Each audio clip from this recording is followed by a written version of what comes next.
ሰብሳቢ ብፁዕ አቡነ ማቴዎስ ምዕራብ ሸዋ ሀገረ ስብከት ሊቀ ጳጳስ፣ ክቡር ብፁዕ አቡነ መቃርዮስ የምዕራብ ካናዳ ሀገረ ስብከት ሊቀ ጳጳስ፣ የቅዱስ ሲኖዶስ አባላት፣ ክቡራን የመንበረ ፓትርያርክ የየመምሪያው ኃላፊዎች፣ የድርጅቶች ስራ አስኪያጆች፣ ክቡር መላከ ምሕረት ቆሞስ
የሲዳማ ሀገረ ስብከት እንዲሁም የሐዋሳ ታቦር መንፈሳዊ ኮሌጅ የበላይ ኃላፊ ሊቀ ጳጳስ፣ ብፁዕ አቡነ ይስሐቅ የወላይታ ሀገረ ስብከት ሊቀ ጳጳስ፣ ብፁዕ አቡነ ጢሞቴዎስ የከንባታና ሀላባ አህጉረ ስብከት ሊቀ ጳጳስ፣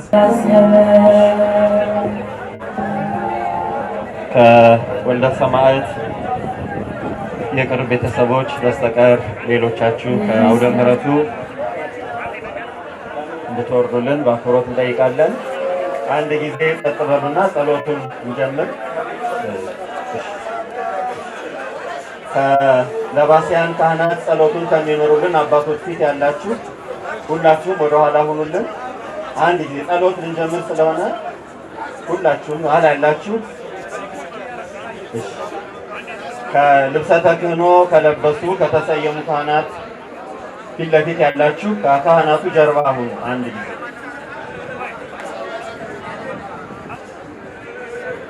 ከካህናት ለባሲያኑ ወደፊት ሁኑልን።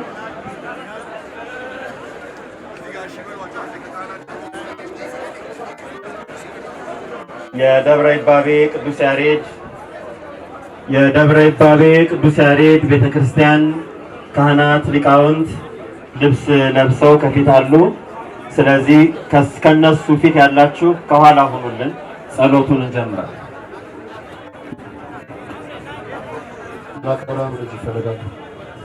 መላከ ብርሃን ተቆም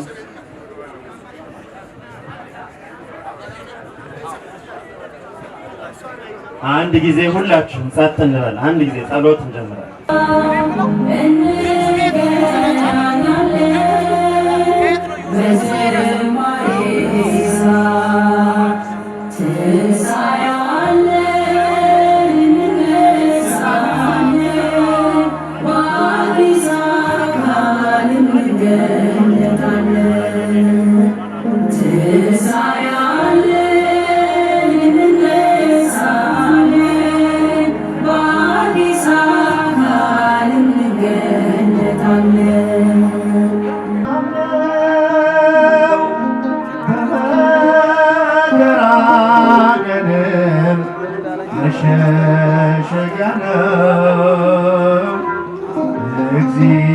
እግዚአብሔር መሸሸጊያ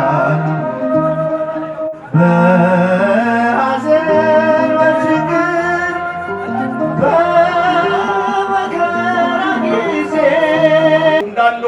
ኢያሱ ግን ወገኖቼ ተከታይ አላገኘም፣ የሚያወርሰው ሰው አላገኘም።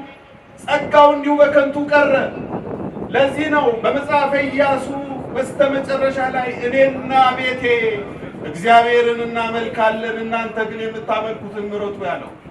የኔና የእናንተ ጸጋ ለሌሎች ልክ እንደ ወንድሜ እንደ መምህር ዘላለም ለሌሎች ይተርፋል ወይ? እኛ ብንሄድ ሁላችንም እንሞታለንና ለሰው ትተነው የምንሄደው ነገር አለን ወይ? የሚተርፍ ጸጋ አለን ወይ? ምእመናን የሚወርሱት ነገር አላቸው ወይ? ኤልያስ ጸጋ ነበረው። አባቱ ዳዊትም አምኖን ያደረገውን ነገር ባለመገሰጹ መርገም ወደ ዳዊት ቤት ገባ። አንዳንድ ጊዜ ለልጆቻችን ፍቅር ብለን የምናልፋቸው ነገሮች ሀገር ይጎዳሉ፣ ማህበረሰብ ይጎዳሉ። ቤተሰብ ሀገር ወደ ኢትዮጵያ ነው ተመለሰው። ያን ያገለገለውን ህዝብ እንዲሰናበት ጽድቅ ከዚህ በላይ የለም። ከዚህ አንስቶ አሜሪካ ሰዶ በዚያ ህዝብ ወገኖች ፍቅሩን ገልጠውለት ማንነቱን አሳይተው በሚገባው ክብር ወደ ሀገሩ መለሱት። ከሁለቱም እንዳይቀርበት እግዚአብሔር ጧፍ አዘጋጅተው ሊቃውንቱ መምህራኑ ጧፉን ያብሩልን ብለው ስራ በረከቱልን። በክቡር መልአከ ብርሃን በኩል በደብረ ሰላም ቅዱስ እስጢፋኖስ ቤተክርስቲያን በኩል የመጣልን ነው። ጧፉ በኋላ ላይ ይበራል ማለት ነው። ስለዚህ አሁንም ይሄ መርሃ ግብር የምትከታተሉ ላይ ውርውር አትበሉ። ባጅ ያደረጋችሁ ቦታችሁን ያዙ። አውደ ምሕረቱ መከበር አለበት። ወዲያ ወዲህ እንዳንል እዚህም መጥቶ ፕሮግራም መሪ ጋራ የተለያየ የቃሉን ዳራ ለመግለጥ ይህንን ቃል የተናገረችው በመጽሐፍ ቅዱስ ስሟ በግልጥ አይታወቅም። ልባም ሴት ይላታል መጽሐፍ ቅዱስ። ይቺ ልባም ሴት በዳዊትና በልጁ በአቤሴሎም መካከል ጠብ ሆነ። ሐዘኔን አስረሳኝ የቀደመው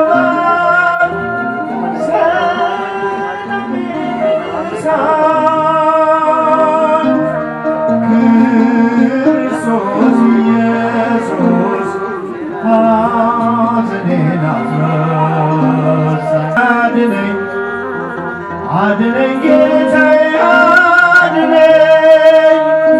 ተጣሰ የፍቅር ድንበሩ ደርቦ የማይሞቀው ሆነ። ደስታው ከእጁ ላይ ተነነ፣ ደስታው ከእጁ ላይ ተነነ። ጨከነ መውደዱ የሽንገላ ሆነ፣ መውደዱ የሽንገላ ሆነ። አድነኝ አምላኬ አድነኝ ያብሰው እንባዬን ከዓይኔ ላይ ያብሰው። ትንኝን ያጠራል ከሰው ላይ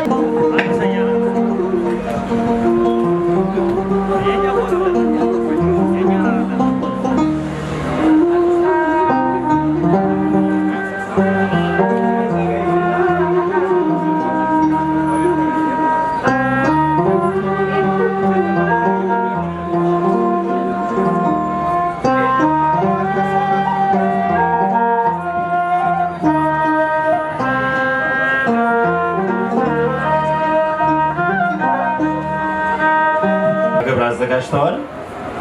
የፊታችን መጋቢት 6 በቅዱስ እስጢፋኖስ ይታወቃል። ቅዱስ እስጢፋኖስ ጋር መምህር ዘላለም ያለው ግንኙነት ወልደ ሰማዕት። ስለዚህ መጋቢት 6 እሁድ የሻማ ማብራት እና የወንድማችን የምንዘክርበት በዓል አለ። በተመሳሳይ በዚሁ ደብር በመጋቢት 16፣ 17 እና 18 ለ3 ቀን የ3 ቀን መርሃ ግብር ተይዟል። ስለዚህ ሁላችንም በዚያ በመገኘት ወንድማችንን እንድንዘክር የየካ ደብረ ሳህል ቅዱስ ሚካኤል ቤተክርስቲያን ወርሃዊ በዓል በሚከበርበት የመጋቢት 12 ቀን እንደዚሁ የሻማ ማብራትና የክብር በዓል አለን። መጋቢት 9 ቅድስት ልደታ ቤተክርስቲያን፣ መጋቢት 15 ቀን መካነ ሰማዕት ቅዱስ ቂርቆስ ቤተክርስቲያን እነዚህ ቦታዎች ላይ የክብር በዓል እና ዝክረ በዓል ማስመልከት የሻማ ማብራት የአውደ ምሕረት መርሃ ግብሮች ይከናወናሉ። በቦታው ተገኝተን ይህን ታላቅ የመገበንን ከ30 ዓመት በላይ በቃለ እግዚአብሔር በአውደ ምሕረት የመገበን ታላቅ ወንድማችንን እንድንዘክረው ጥሪ ቀርቧል። በዚያው እንድንገናኝ እናሳስባለን። ሌሎቹ አድባራትና ገዳማት እንዲሁ የተዘጋጁ አሉ። በያለንበት በእውነት እግዚአብሔር አምላካችን ታላቋን መንግስተ ሰማያት ሀገረ ሕይወትን ርስትን ያውርስልን እያል የወልደ ሰማዕትን ለረጅም ጊዜ ያገለገለባቸው ቦታዎች በሁሉም ብዙ ዝክሮች ይደረጋሉ። ወደፊት ምንገልጽ ይሆናል። በመቀጠል ዝማሬው ይተላለፋል።